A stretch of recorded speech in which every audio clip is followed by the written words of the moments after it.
Most people are aware that famous manga writer Kentaro Miura has passed away this year.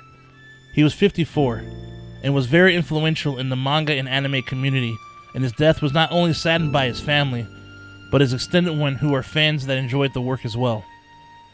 To many, he created one, if not the greatest story ever, and that story is called Berserk. He spent so many years on it.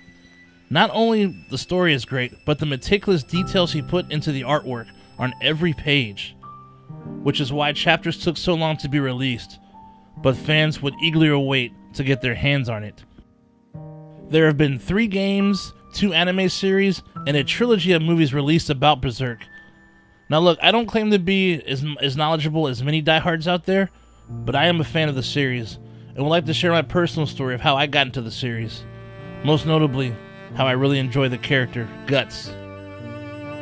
It all began in the year 2000 when I bought the Sega Dreamcast, and with it a game called Sword of Berserk, Guts' Rage. May sound stupid, but I bought it because the game cover was intriguing and it was a hack and slash. Playing this game was like watching a movie and fighting in between. I had no clue who these characters were, but the character you play, who has one eye missing, a hand cannon, and this big ass sword, working fools one by one, was just so badass. Then finding out his name was Guts just made him even more badass. I mean, who fucks with a dude named Guts? I played that game a lot. The controls were a bit clunky, but I enjoyed the story, even if I didn't know who the characters were. But anyone who's played that game remembers that part when Casca went to normal just for a split second. That was heartbreaking. I thought that was going to be my final journey when it came to Berserk, but until 1 month when I received my Dreamcast magazine in the mail, and there was an article about the Berserk anime soon to be released in the US. I was like, what? Me being excited about the news was an understatement, and I knew what I had to do. See, I live in San Francisco, and we have Chinatown, so I strolled over there to the stores and asked about this anime. Lo and behold, one store had it. Subtitled only, I did not care. It was on. I literally watched the 25 episode series over the weekend and nearly lost my mind with how it ended, especially on such a cliffhanger, with so many questions that needed to be answered. And I was hoping there was going to be a follow-up series, but sadly, there wasn't. Yet again, there I was waiting.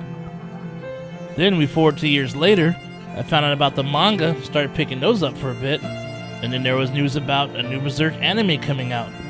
But it would be 3 movies packaged as a trilogy. I damn near lost my mind. And I was lucky enough to catch the first 2 movies at a special screening. For those who went to the New People Theater screening in San Francisco, I was a black dude who won the big-ass Zod during the raffle after the screening. Sorry, but that's the best picture I could find. But there's a better pic of my prize right here. Still in the box and beautiful.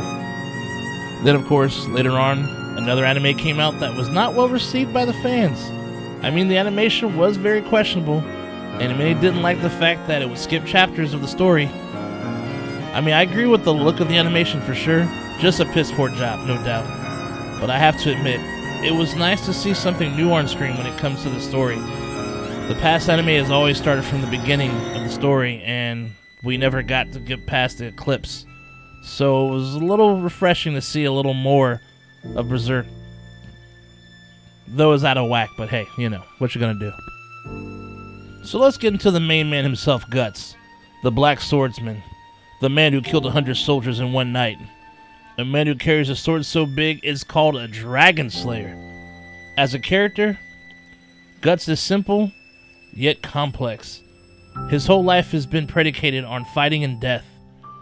From being born from a corpse to having an abusive father figure in that asshole Gambino, making Guts fight wars with normal-sized sword that he could barely carry, hence the reason why he's able to wield such a huge sword now, to have to kill Gambino out of defending himself and basically raising himself from a young boy to his teenage years, then running to the Band of the Hawk, losing his fight against the leader Griffith, and joining his crew.